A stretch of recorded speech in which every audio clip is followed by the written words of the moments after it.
The next US presidential election may be 18 months away, but the race to be the Republican nominee, it's already heating up. And if you remember last time, I mean, first of all, this guy's a joke artist and this guy's a liar. You'll know it can get quite spicy. We don't need a weak person being president of the United States, okay? Because that's what we'd get if it were I'll tell you what. Donald, I understand rules Mr. are very Trump, hard you're for you. doing They're a very great job. confusing. I have his book. Okay, on your that reality TV show, not in Thank you for the book. Donald. Thank you for the book. Go ahead. Donald, you can get back on your meds meds a lot of fun now. up here tonight, I have to tell you.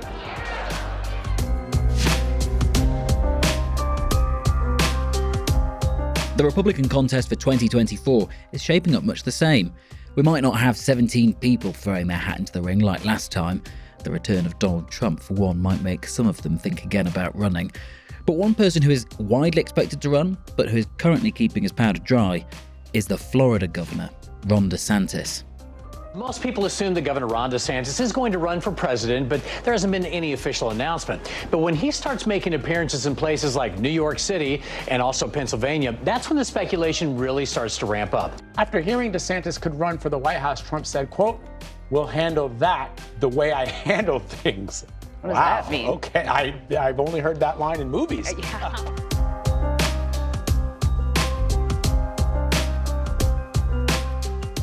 He's been called Trump 2.0 or competent Trump. He's clashed with schools on parental rights and education. He's clashed with COVID scientists on lockdown restrictions. He's even been feuding with his state's most powerful landowner, Disney. And our man in Washington has just interviewed him.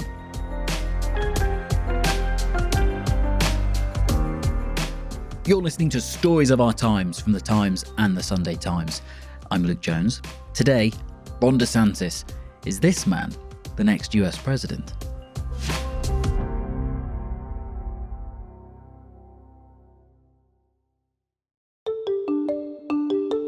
My name's David Charter. I'm the US editor of The Times, based in Washington, D.C. I think a good question to start with before we talk about your interview with Ron DeSantis is, who is Ron DeSantis? Brief us for anyone who might not know who he is, not even know what he looks like. Ron DeSantis is really the rising star of the Republican Party at the moment. He's the governor of Florida. He's just been re-elected to that position. And what was very notable was that he won a landslide in Florida, which is a historically very closely divided state. He won his re-election by almost 20 points, which is unheard of there. People have delivered their verdict.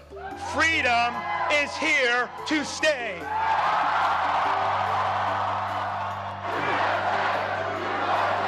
Thank you very much. Thank you. Now, thanks to the overwhelming support of the people of Florida, we not only won election, we have rewritten the political map. And that just shows what a popular governor he's been with the people of Florida. And it's put him in a very good position to fulfill what we suspect are his ambitions to run for president of the United States.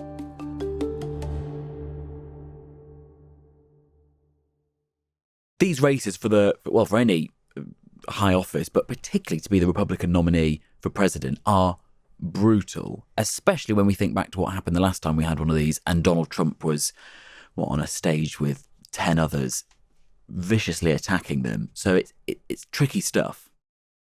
It certainly is, and it's a long haul, and it's starting now. We've already had Trump declare more than 2 years out. He declared. We've had Nikki Haley has officially entered. Donald Trump has some company. Nikki Haley today declared her candidacy for president. She previously served as governor of South Carolina and in the Trump administration as the ambassador to the United Nations. Her announcement today in a video. And several others most likely will in the coming weeks. And these candidates are now going to be on a roller coaster that takes them mainly through the early voting primary states. So it's going to be Iowa, New Hampshire, mainly, where we're going to see them popping up But of course, once they've announced, it will be serious. They will be spending, they will all visit the Iowa State Fair in August and eat corn dogs and pose with the butter cow that's carved out of a great big lump of butter in the Iowa State Fair. But the social media onslaught, if nothing else from Trump, has already begun. He's given several nicknames to DeSantis, which is a sure sign that he's feared as an opponent. He's already been calling him Ron DeSanctimonious. So it's already started. So all eyes are on Ron DeSantis. He hasn't said he's going to run. He's already getting these insults, as you say, from Donald Trump. So he clearly sees him as a threat. And would you believe he's got a book out? How lucky. It is often, I would say, invariably the sign of somebody who wants to be president, that the memoirs or the political credo is summed up in their own words in a book. It's part of the process that we are now seeing when politicians want to run for president. They have to get the book out first.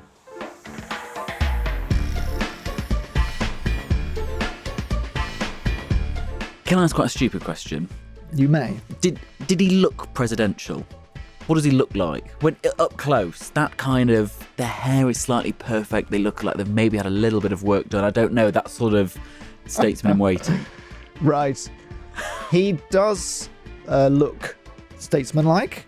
I'll give him that. He presents himself most days, and did to me, in a very smart blue suit with an open neck shirt. Immaculate hair, as you say. Yeah. Firm handshake. Smiley greeting. Gosh, thank you so much for having a bit of time. I really appreciate it. Absolutely. It's really fantastic to meet you in person. Yeah. And are you from London? I'm based in DC. Oh, are you? Yeah, so I've been based in DC for 4 years. Actually, DeSantis is known for his abrasive attitude towards the American media, so I was a little nervous about what exactly I would find when I went into his office. 4 years have been really bad with DC, with all the stuff that's gone on. I mean, it used to be a really cool place. It's gone downhill, and it's sad. But I found a guy who was willing to answer all questions, pretty much. So where did you start with him then? Before we get into the book, can you just tell me if you, because I'm writing for a British publication, although we're international, of course, and we have lots of American readers, have you ever been to the UK? I thought we'd have a couple of questions about that to get going, to see what and just to break the ice. And turns out he'd had what he described as his best ever holiday with his wife, golfing their way through Northern Ireland and Scotland. We had a great time. I mean, it was one of our all-time favorite trips. How would you compare that St Andrew's course to other courses? I mean, it's so iconic. There's nothing like it. I mean, when you're there, you're in the midst of the town, the university there. Yeah. And the thing about it is, Americans are shocked at this. It's a public course, and they don't play on Sundays. So on Sunday, they're walking their dogs out there. They're having picnics on the 18th fairway where they could play the Open Championship. And so it was really, really neat. And there's really nothing like it anywhere. But he did say he'd never been to England, and he was going to put that right pretty soon. So he could tell you in detail about the 18th fairway. What about British politics and things that US presidents have willingly stuck their oar in the past? Brexit. Right. Then we got into the more serious stuff, of course. In connection with the UK, on a slightly more serious note, I suppose. I mean, do you, on the political side, do you have a view on the Brexit that we've done? Was it something that at the time you were particularly aware of, or you thought was a good idea? No, I was for Brexit. Yeah, absolutely. I mean, I think that, the UK is, we have a special relationship because we've grown out of British politics. The founding fathers of this country were rebelling because they were trying to defend the rights of Englishmen. I mean, that is how our common law, all these different things. And I think that's unique. And I think that the more you centralize in Europe, I think that gets watered down. I think the sovereignty gets watered down. So I was a big supporter of the Brexit. I thought that was the right thing to do. Look, you have good relations with people across the continent, of course, But I would not give up sovereignty for the European Union. I would want British to be governed by British. And this is the rub, isn't it? Why on earth should a state governor from Florida be talking to a foreign newspaper about matters of international politics? It's like, what can we glean from that? I mean, the whole situation, of course, of the Times interviewing Ron DeSantis, from the get-go, it suggests that he's got bigger ambitions than just Florida. And I would say it was clear from the fact that it was organised in his office in the Republican Party rather than his office in the Florida capital, where his governor's office is, suggested to me that this is a business that's not so connected with his day-to-day in Florida, but it's to do with his bigger ambitions, which, of course, I was actually left in no doubt that he is running for president and he's going to go up against Donald Trump for the Republican nomination. But he's still being a bit coy about it. Is that right? He hasn't made his announcement yet. He told me that he was looking forward to the Florida legislative session. That's going to end on May the 5th, and he will make his decision clear and his thinking clear once that is over. But I was left in no doubt at all that he is going to run for president of the United States.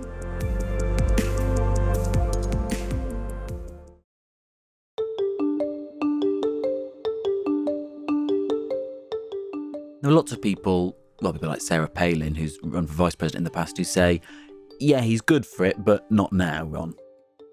Sarah Palin, who ran on the ticket in 2008, has said that he's only 44.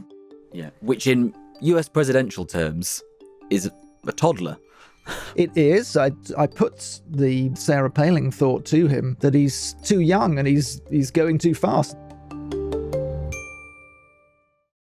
I mean, there are some voices saying, "Oh, there's clearly another guy who wants to run," and Governor DeSantis is pretty young. You know, he's got plenty of other stuff he could be doing for now.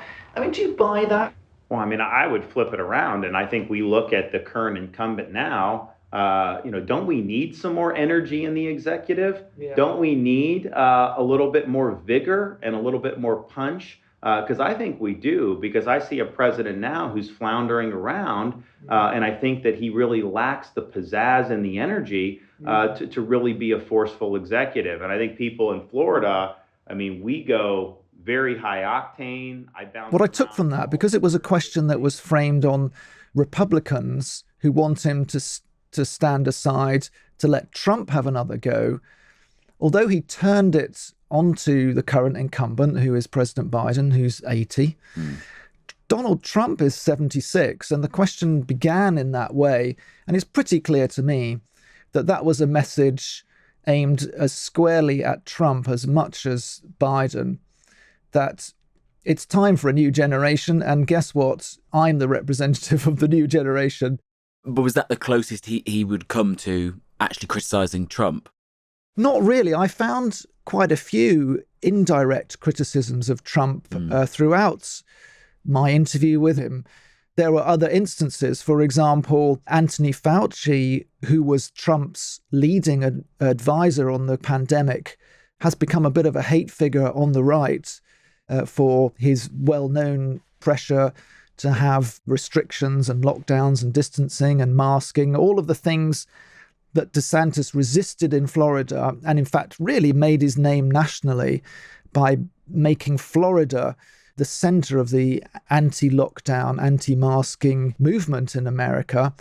This has become a very big part of DeSantis's identity and political offering, this freedom agenda, if you like.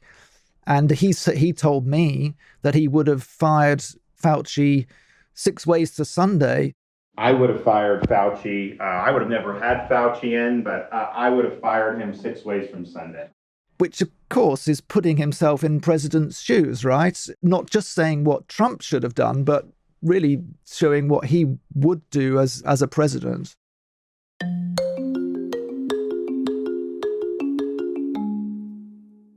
So if we can lightly assume then that he's running, who knows if he'd actually win when it actually comes to it. But imagine if that has happened and he is president. what do we know from his time in office in Florida and elsewhere that would help us understand what his presidency might look like? Well, the first thing to say is he's got to win the Republican nomination first. So that's that's a big contest. It's going to be primarily with Trump, but others, of course, throwing their hats in the ring. Then would come the election. We think it's most likely that Biden is going to stand.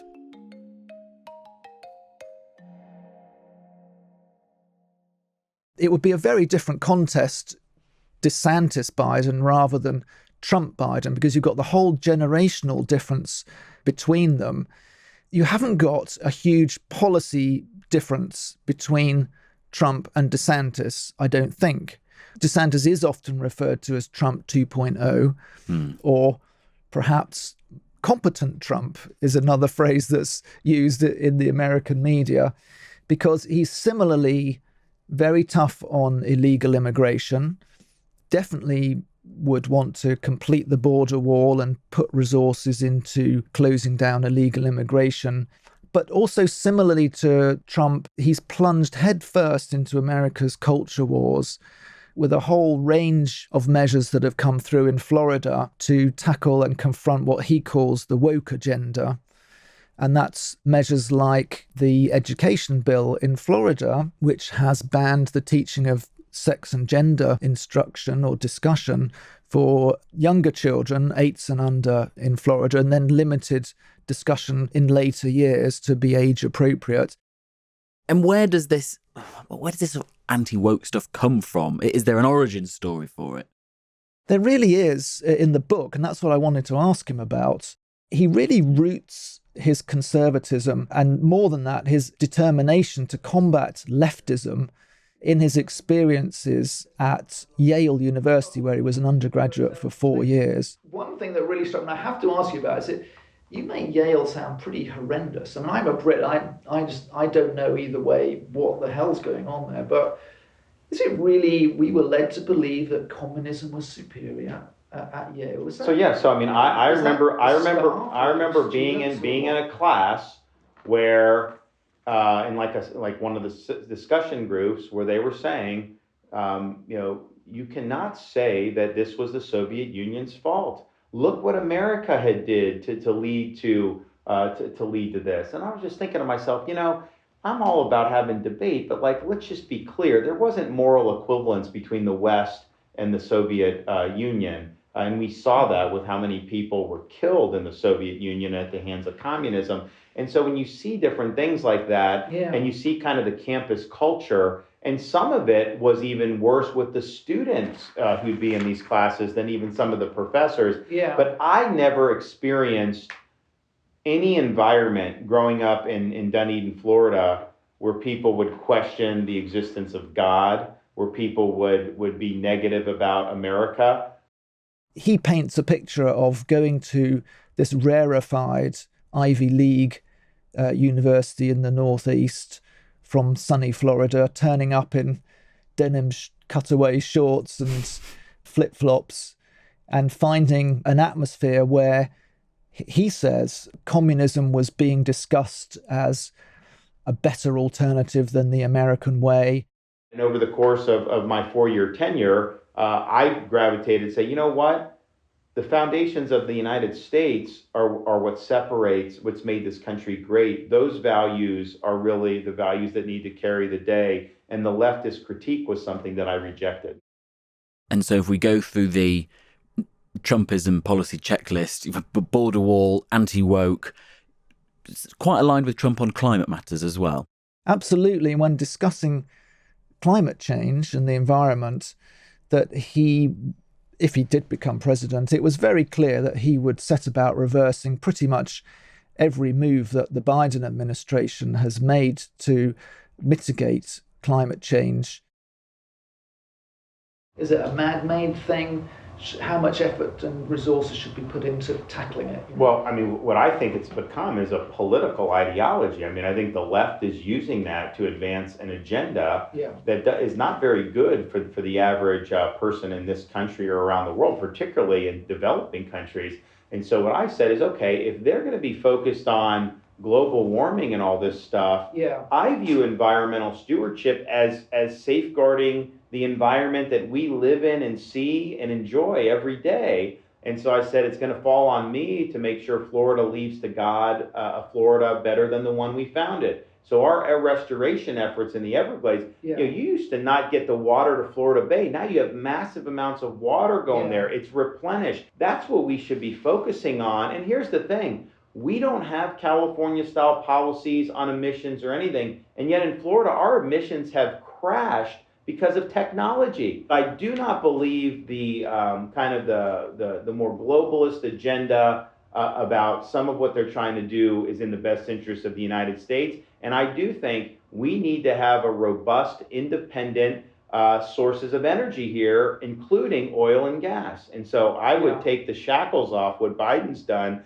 I think it's very counterproductive. I think it hurts our national security, and it's going to cause a lot of economic pain to try to force a transition to things like solar, which are not able to produce the amount of energy that we need right now.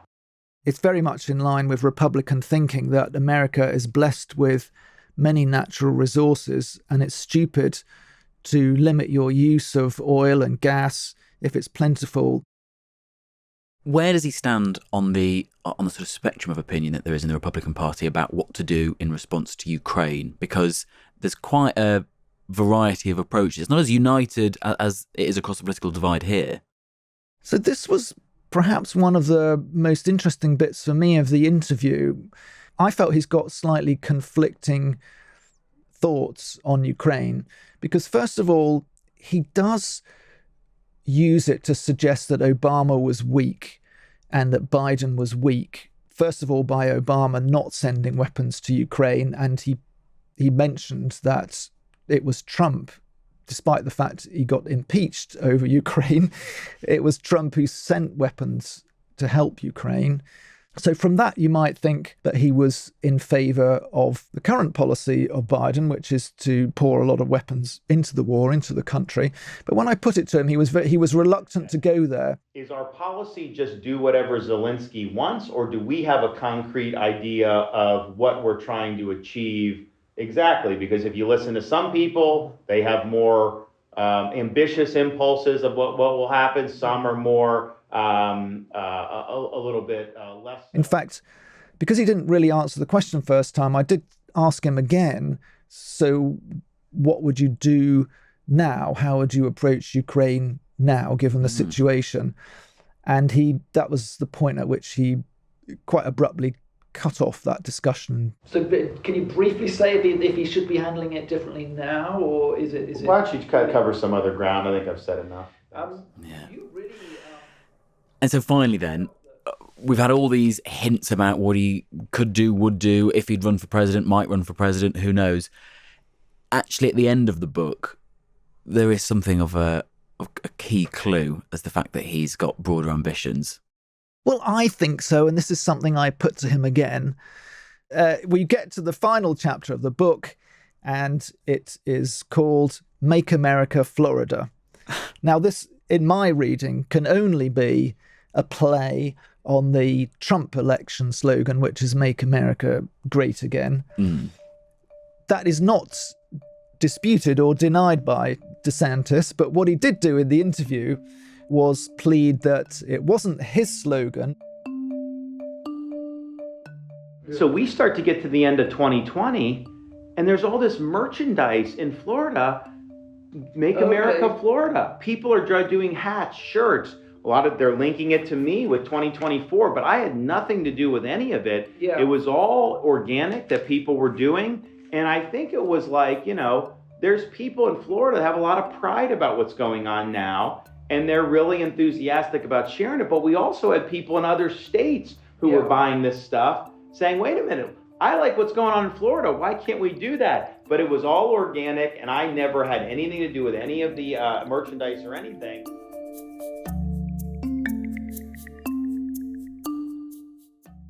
DeSantis suggesting it was nothing to do with him, that this phrase just emerged, is rather typical of the narrative that he is creating, I feel, in the book, which is that he's rather being swept along by events towards this presidential run rather than actively seeking it.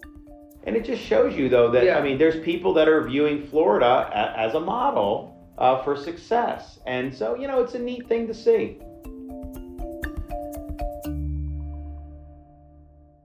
I feel that that's where we're at now with him leading towards what I see as an inevitable run for the Republican nomination. We're starting to see like a group of representatives in Michigan writing a letter to him saying, you've really got to stand. And we're seeing donors, people who've donated to Donald Trump in the past, coming out and saying, we need the new generation, we need Ron DeSantis. So it's him, it's generously doing what the people want, is how he'd have it. That's got to help, right? Yeah.